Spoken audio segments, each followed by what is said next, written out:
In 1800, hemp was unquestionably one of the world's most valuable resources and a prized commodity.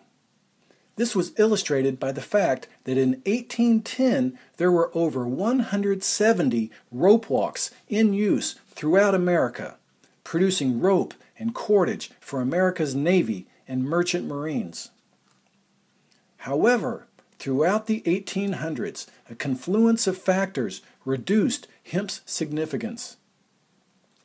As had happened in Japan, cotton caused the decline of hemp because it was easier to grow, simpler to process, and naturally softer. Eli Whitney's cotton gin also provided a much more efficient method of processing raw cotton. The agriculture volume of the report of the Commissioner of Patents for the year 1855 contains an article titled Flax and Hemp, Culture in Russia.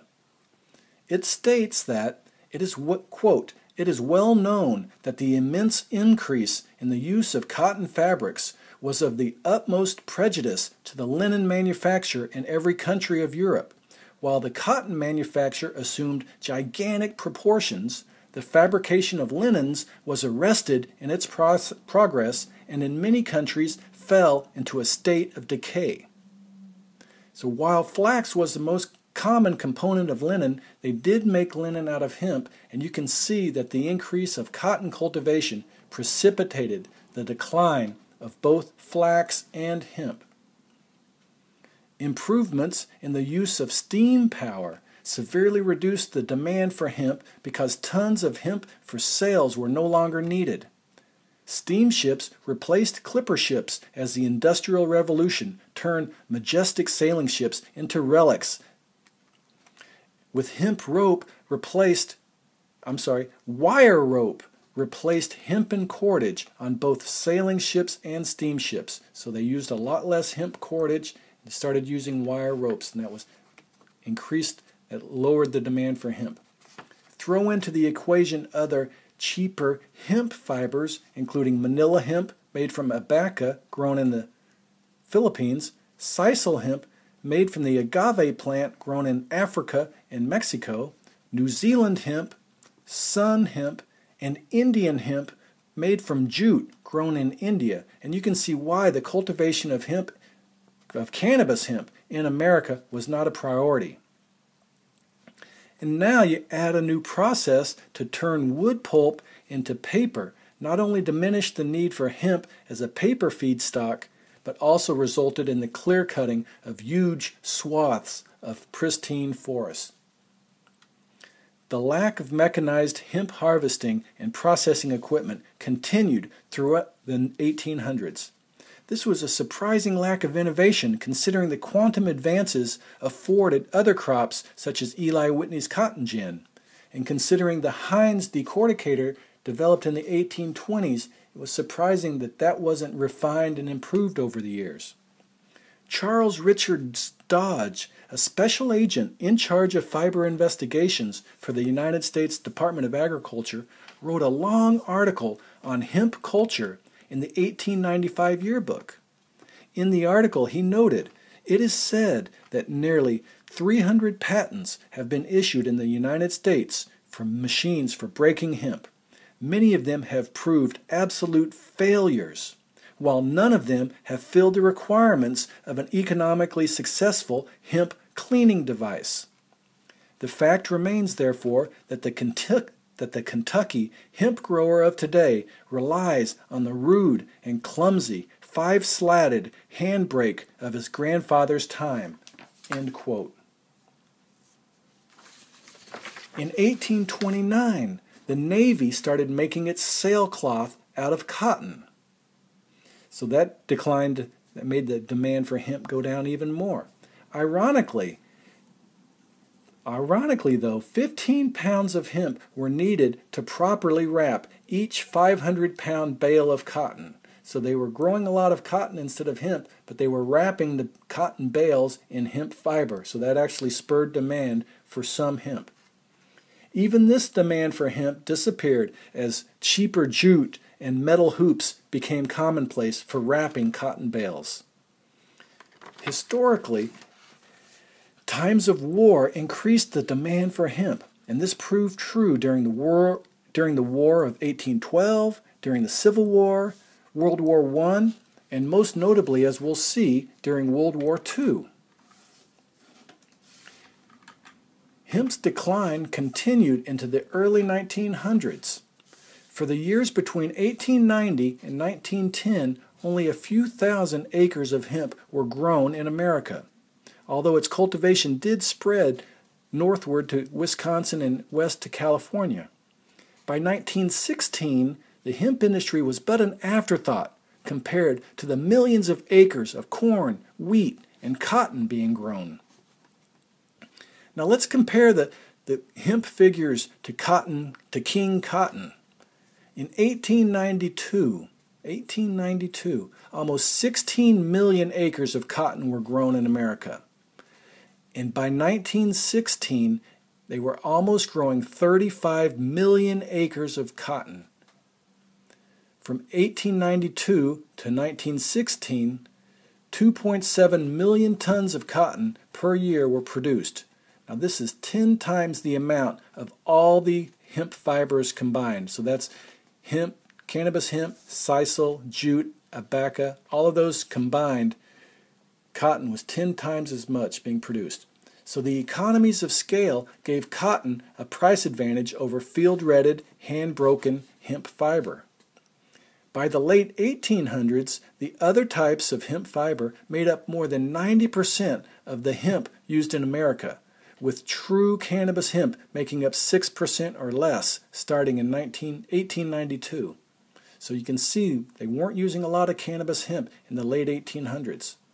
Also, at this time period, the massive number of acres of cotton being grown dwarfed all of the hemps combined. By almost any standard, hemp cultivation in America was never much more than a niche crop. This was partly because the numerous uses of hemp stalk had not been determined and the healthy aspects of the hemp seed were not fully appreciated at that time. While this was an extended period of general decline for the hemp industry, some people still considered it to be worthy of study because a large amount of research was still put into hemp. Several articles and studies were published that provide a candid picture of the trials and tribulations of the American hemp industry beginning in the mid to late 1800s. Extensive archives of the history of hemp in the 1700s are still waiting to be discovered and documented by a budding new hempologist if you are so inclined.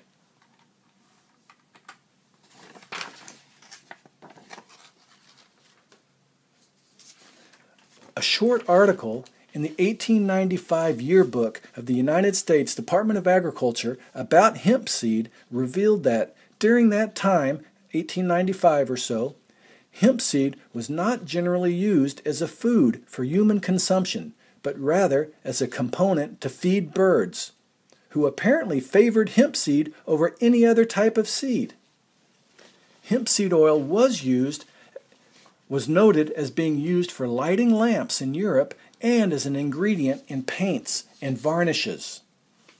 The article noted that, quote, the value of hemp for fiber, birdseed, and oil would seem to make its cultivation a very profitable one, end quote. However, this profitability did not translate into the cultivation of an increasing number of acres. In 1899, in the 1899 USDA yearbook, James Wilson, the Secretary of the Department of Agriculture, reported that hemp was being grown primarily in Kentucky and Missouri, which we knew that that's the two states they grew most of the hemp. He wrote that most of the hemp grown in Kentucky was harvested and broken by hand, and that it was dew-retted, which historically produced fiber of lower quality compared to water-retted hemp. Wilson did feel that there were prospects for establishing an extensive hemp industry if, among other things, a better variety of hemp was sown and it was harvested and processed by machine and it was water-retted. So farmers and manufacturers apparently did not see this opportunity, as no major changes in the cultivation and processing of hemp occurred. 10 years later, in 1909, Secretary Wilson again wrote glowingly of hemp's prospects, specifically in Wisconsin, where hemp showed promise, eliminating thistle and quackgrass. Hemp's ability to clear unwanted weeds is still an excellent selling point. Again, despite Wilson's enthusiasm, the cultivation of hemp did not appreciably increase.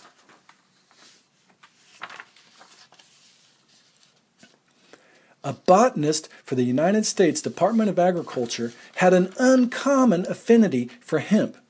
For over 30 years, Leicester, Hoxie, Dewey studied hemp, publishing the results of his studies in numerous USDA publications. In 1901, Dewey, who was then an assistant botanist for the Bureau of Plant Industry, wrote a short and concise overview of the hemp industry in the United States. This included several illustrations and photographs. Regarding the ongoing problem of hemp breaking and processing equipment, Dewey noted that while several different machines had been developed, they, quote, have not given complete satisfaction, end quote. So this was 1901. In Lexington, Kentucky, a portable decorticator that could produce 2,000 to 3,000 pounds of rough hemp fiber a day was developed. It operated in the fields and, like Heinz' machine that was developed in the 1820s, used the hemp herds as fuel. In addition, around this time, experiments in breaking unretted hemp and using a chemical process to degum the fibers was taking place. Dewey noted that under fair average conditions, an acre of hemp yields about 1,000 pounds of rough fiber, or about 6,000 pounds of dry, retted stalks. At 5 cents per pound for the fiber, it is a very good paying crop. It is a reasonably safe crop aside from the uncertainties of retting. It is not often seriously injured by fungus diseases or insects. By 1903, Dewey was the botanist in charge of fiber plant investigations for the Bureau of Plant Industry. In this USDA yearbook, Dewey wrote an article titled Principal Commercial Plant Fibers, in which he covered many of the different types of hemp, including, of course, true hemp or cannabis sativa. Dewey wrote that during this time frame of the early 1900s, about 15,000 acres of hemp was being grown each year. Nearly all of this was in the bluegrass region of Kentucky, with smaller areas being grown in Nebraska and California. In the 1913 USDA yearbook, Dewey published his classic 63-page report, which contains a wealth of hempformation, touching on hemp history, production statistics, photos of the crop, along with processing equipment.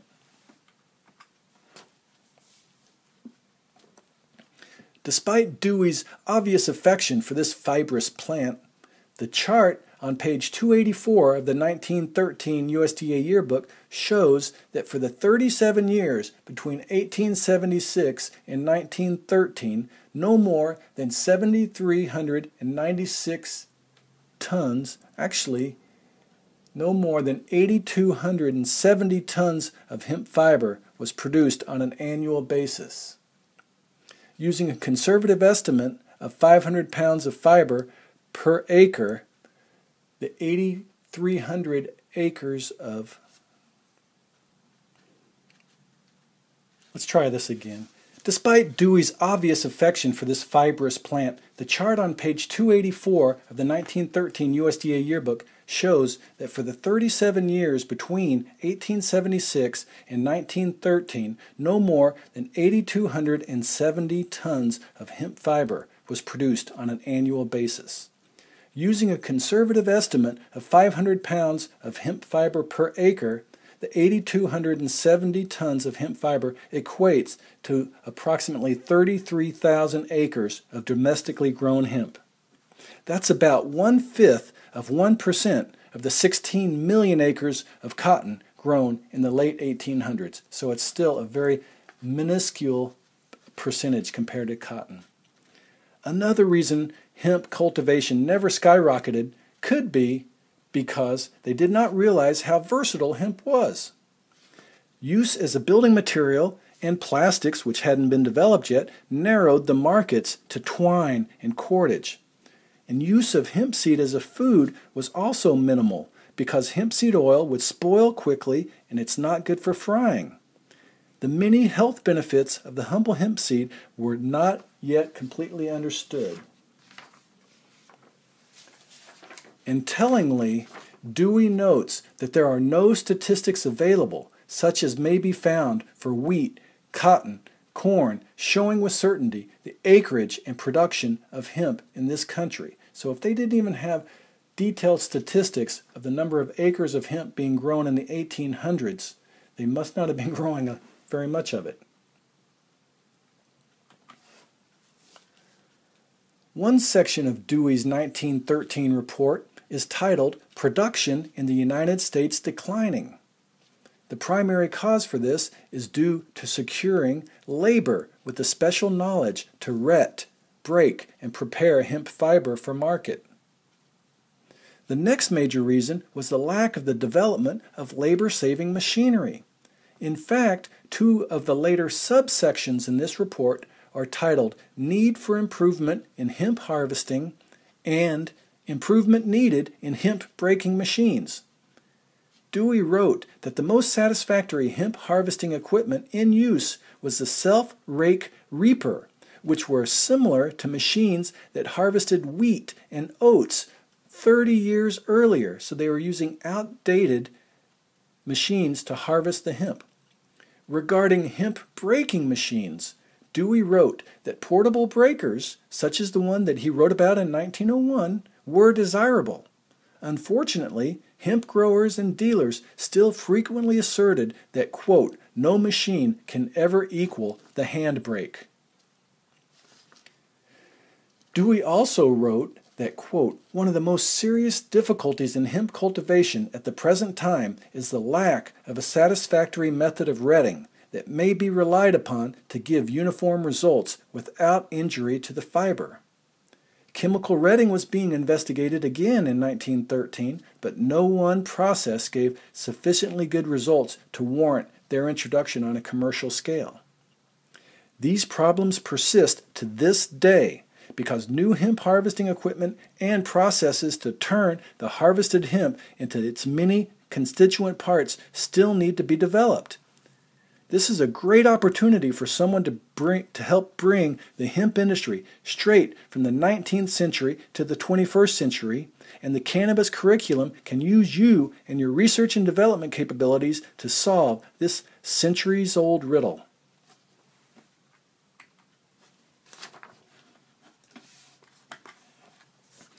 In 1916, Dewey co-authored USDA Bulletin number 404, titled Hemp Herds as Papermaking Material.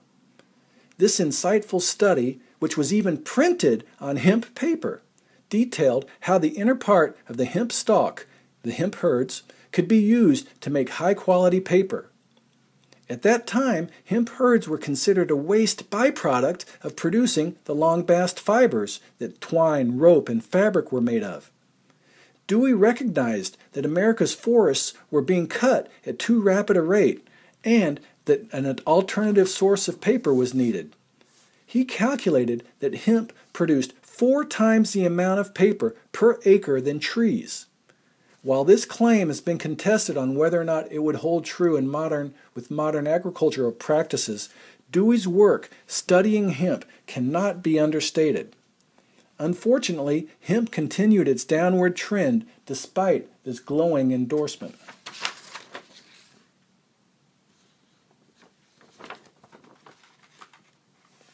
Leister, Hoxie, Dewey's archive of hemp research notes and results was recently purchased by Dr. Bronner's for the Hemp Industries Association so that future generations of hempologists will be able to go over Dewey's research in detail.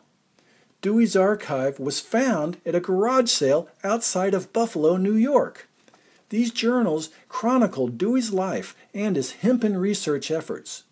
Much of Dewey's research was performed on government land in Virginia near Washington, D.C., which was known as Arlington Farms. In what may be considered the ultimate irony, in the 1940s, the Pentagon was built on the land that Dewey cultivated and researched industrial hemp. And here you can see a picture of him with a ruler, a measuring stick, with hemp plants that were 4 meters high, 4 meters tall. That's incredible. A couple pages from his diary, his detailed diary, and a picture of Leicester himself sitting at his desk taking notes with a batch of hemp fiber sitting on his desk. So truly tremendous. So if you want to get down and contact the Hemp Industries Association if you want to research Leicester Dewey's archives. The role of Wisconsin in America's hemp industry in the early 1900s was documented in Bulletin number 293 by A.H. Wright of the Agricultural Experiment Station of the University of Wisconsin in Madison. In addition to this rather dry technical study, an excellent and humanistic article titled America's Hemp King was written by Dennis Renz, the grandson of the Hemp King. Hemp was first grown in Wisconsin in 1908. 6 acres were grown on the Asylum Farm at Mendota, near Madison, and 3 acres were grown on the prison farm at Waupun, about 60 miles to the northeast. This was done in cooperation with the Office of Fiber Investigation of the United States Department of Agriculture, so you can rest assured that Leicester Dewey was involved. The results were encouraging, so the number of acres planted in Wisconsin increased over the next few years. Hemp grew best in Wisconsin on the dark, loamy soils of the prairie. The leading hemp-producing counties were Fond du Lac, Green Lake, Dodge, and Racine. When World War I broke out in 1914, fiber imports from abroad were curtailed, increasing the demand for homegrown hemp. Matt Renz, who owned a farm on Highway 49 near Waupun, started to grow hemp. Renz quickly realized that removing the fiber from the hemp stalks was a complicated and laborious process. While hemp was still very inefficiently processed using handbrakes in Kentucky, Renz went to work developing machinery to harvest and process this valuable crop. Working with the University of Wisconsin, the United States government, and International Harvester, Renz played a key role in the development of a decorticator that would help make him America's hemp king. In 1915, Renz opened his first hemp mill in Wisconsin, and this contained the decorticator that he helped develop. The Matt Renz Hemp Company would sell farmers hemp seed and then rent farmers the equipment needed to harvest the hemp. After the hemp was processed at the mill, Renz would share the revenue generated with the farmers 50-50. By 1917, approximately 41,000 acres of hemp was grown in America, which, with 7,000 acres being grown in Wisconsin, second only to Kentucky's 18,000 acres. California and North Dakota each grew about 5,000 acres in 1917.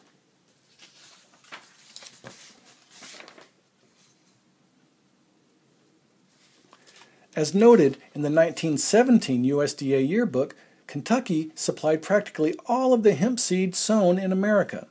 China and Japan furnished large quantities of hemp seed for poultry feed, but it was practically valueless for seeding purposes. The yearbook goes on to say, quote, "This seed cannot be distinguished from our own domestic seed, and since it is much cheaper, fraud is often perpetrated on the unsuspecting farmer.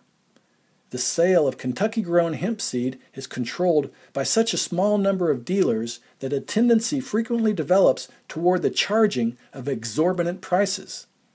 Hemp must be specially planted for seed production, and in view of the increasing importance of the crop, seed production should be strongly encouraged." End quote. Hemp rapidly declined in the 1920s, and by 1929, only 600 acres of hemp were being grown in the United States. 140 acres were grown in 1933, and no more than 2,000 acres of hemp were grown in any year throughout the 1930s. One thing holding hemp back was the difficulty in processing the hemp stalks and separating the long bast fibers from the hemp herds. Much of the hemp grown was still manually processed using hand brakes, a dreadfully inefficient method. While cotton benefited from the invention of the cotton gin, no such hemp gin was created until it appears it was too late. In 1919, George Schlichten patented a decorticator that separated the long bast fiber from the woody herds. This resulted in a drastic reduction in labor costs and also increased the usable fiber yield. Again, unfortunately, Schlichten's decorticator did not cause the hemp industry to take off.